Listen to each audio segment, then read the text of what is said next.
She said Gerald had been asleep when she did her 10 p.m. rounds. She walked with me to the room, and Gerald was there, in the bed, sleeping. But when we checked the hallway camera, the timestamp showed that door open at 11:47 p.m., and we didn't see anyone walking out. Sarah assumed the camera had glitched. But here's the thing. I remembered looking at that door when I passed by at 11:30. I'm pretty sure it was closed then. I didn't think much of it though. Same night, around 2 a.m., I was in the South Unit, the psychiatric ward, walking past the common room. Through the window in the door, I could see someone sitting in one of the chairs facing the corner, just sitting there in the dark. I opened the door and turned on the lights. The chair was empty. I checked my notes.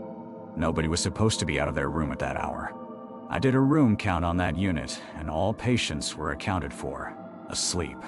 I didn't report it. I know that sounds irresponsible, but I didn't want to seem paranoid on my second night. Third night, I was starting to feel uneasy about the place. There was something about the building that felt different after dark. Not evil or anything theatrical like that. Just tense. Like the air was thicker. I mentioned it to Sarah when she came in for her shift, and she nodded like she understood exactly what I meant. She didn't elaborate. Around 1:15 a.m., I was doing my North Unit rounds, the locked psychiatric ward. This unit had 12 beds. As I walked past the windows of each room, checking on residents, I started counting. 1, 2, 3. I got to 9, then paused. The 10th room was occupied, but I didn't recognize the patient. I've got a pretty good memory for faces, and I had reviewed the resident roster. This person didn't match anyone on the list. They were lying down, so I couldn't see them clearly, but they had dark hair and were facing the wall.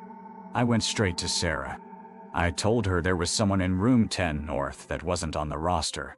She went pale. Not like worried pale, like she'd seen a ghost pale. She walked with me back to the room, and the bed was empty.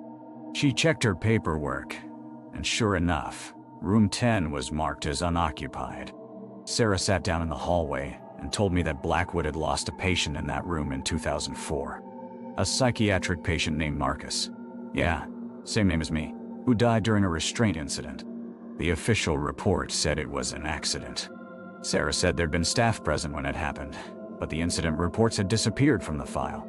The patient's family wanted an autopsy, but the facility fought it.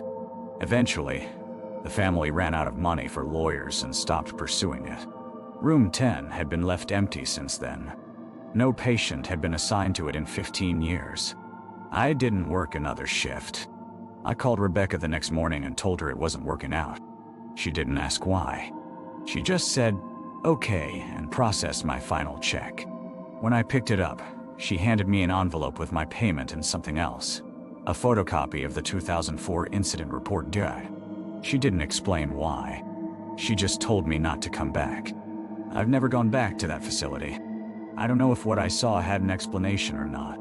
Maybe it was glitches and coincidences and tricks of a tired mind. But I'm not interested in finding out.